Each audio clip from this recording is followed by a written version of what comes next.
Lire l'abscisse d'un point lorsque cette abscisse est une abscisse décimale, c'est ce que nous allons apprendre à faire dans cette vidéo que vous retrouverez sur le site monclasseurdemaths.fr.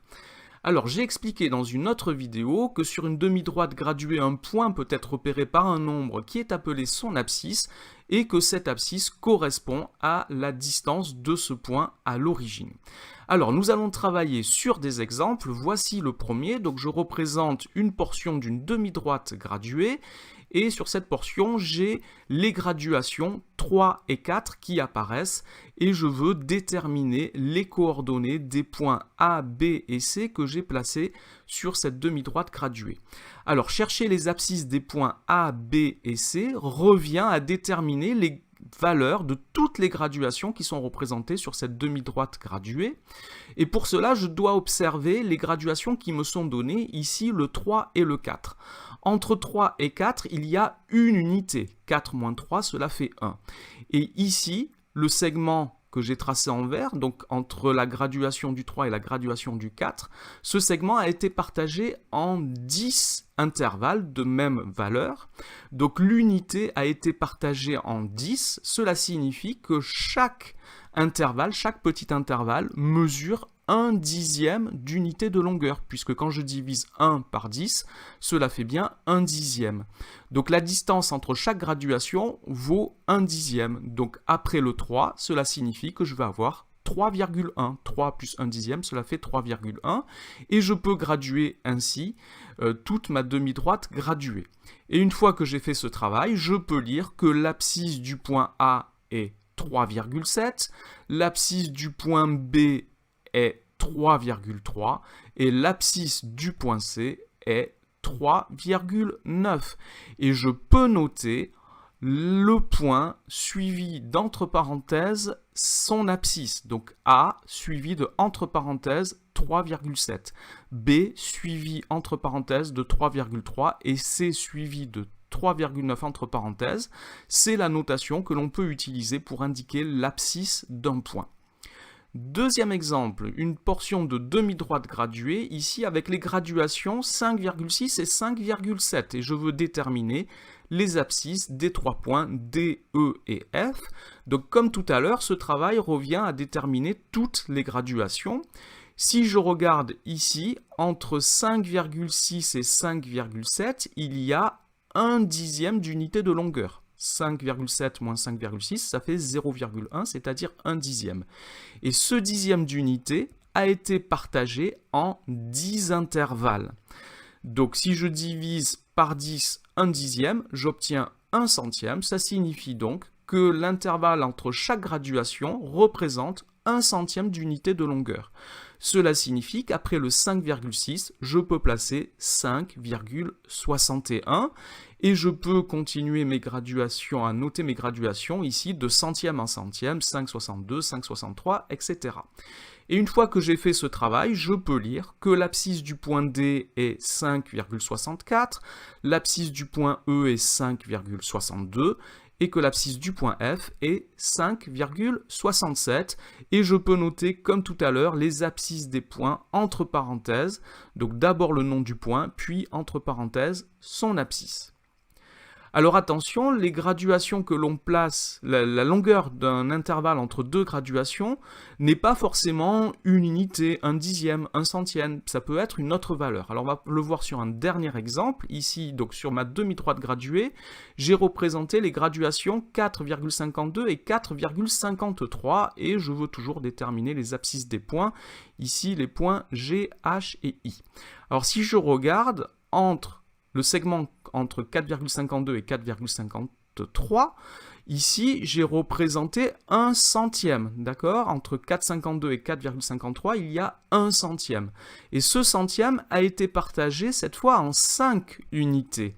Alors si je divise 1 centième par 5, j'obtiens 2 millièmes, 0,002.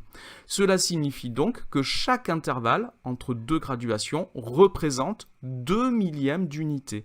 Donc si je veux ici inscrire les graduations, après 4,52, je vais ajouter 2 millièmes, cela fait 4,522, puis 4,524, 4,526, etc. Je gradue de 2 millièmes en 2 millièmes, et une fois que j'ai fait ce travail, je peux lire l'abscisse du point G est 4,524, l'abscisse du point H est 4,518 et l'abscisse du point I est 4,534 que je peux noter toujours avec le nom du point suivi entre parenthèses de son abscisse.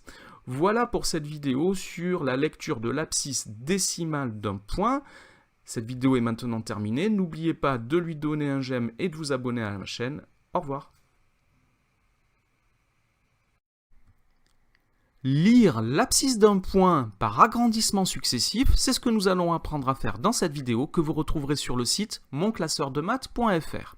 Alors il s'agit ici d'expliquer la méthode pour résoudre un type d'exercice très particulier.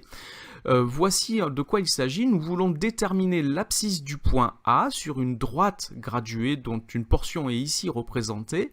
Mais ici, je vois que le point A n'est pas juste sur une des graduations de la portion de la droite graduée que je peux observer. Donc ce que nous allons faire, c'est que nous allons agrandir le segment situé entre les deux graduations sur lequel le point A se situe. Donc ici, le segment que j'ai représenté en jaune, nous allons l'agrandir pour mieux voir où se situe le point A. Donc voilà ce que cela donne. Et sur ce segment, à nouveau, le point A n'est pas juste sur une graduation. Je peux voir qu'il y a des petites graduations, mais ce n'est pas très précis, ce n'est pas lisible. Donc une nouvelle fois, je vais agrandir, je vais zoomer sur le segment qui est représenté ici en bleu et qui est situé entre deux graduations du segment jaune. Et une nouvelle fois, je vois que le point A n'est pas juste sur une des graduations du segment bleu, donc je vais zoomer comme ça jusqu'à ce que je trouve le point A sur une des graduations du segment que j'ai représenté. Donc ici, par agrandissement successif, nous allons pouvoir lire l'abscisse du point A.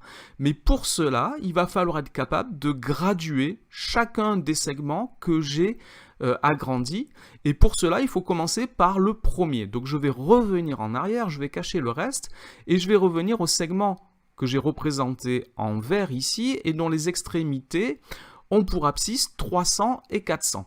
Alors entre 300 et 400, il y a une centaine, et cette centaine a été partagée en 10 intervalles, ce qui signifie que chaque graduation correspond à une dizaine, puisque 100 divisé par 10, cela fait 10. Donc je peux graduer ce segment ici de 10 en 10. Et je vois que les extrémités du segment jaune ont pour abscisse 380 et 390. Donc je vais pouvoir maintenant zoomer ici sur ce segment et je peux replacer le 380 et le 390 qui sont les abscisses des extrémités de ce segment.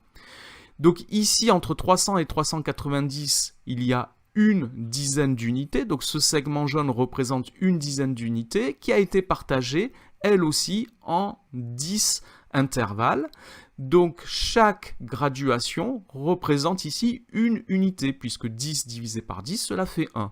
Donc je peux graduer ici ce segment d'unité en unité, et je vois que les extrémités du segment bleu ont pour abscisse 382 et 383. Je vais donc pouvoir zoomer maintenant sur ce segment bleu, je l'agrandis, je peux replacer le 382 et le 383 à ses extrémités, et ici, entre 382 et 383, il y a une unité, 383 moins 382, cela fait 1, et cette unité a été partagée à son tour en 10, donc chaque intervalle représente ici un dixième d'unité. Je peux donc graduer ce segment de 1 dixième en 1 dixième, de 0,1 en 0,1. Après 382, il y a donc 382,1, puis 382,2, etc. Et je vois que le segment orange a ses extrémités d'abscisse 382,6 et 382,7. Donc je vais zoomer maintenant sur ce segment et je vois ici le point A, donc je vais pouvoir déterminer l'abscisse du point A. Donc je replace les abscisses des extrémités du segment, 382,6 et 382,7.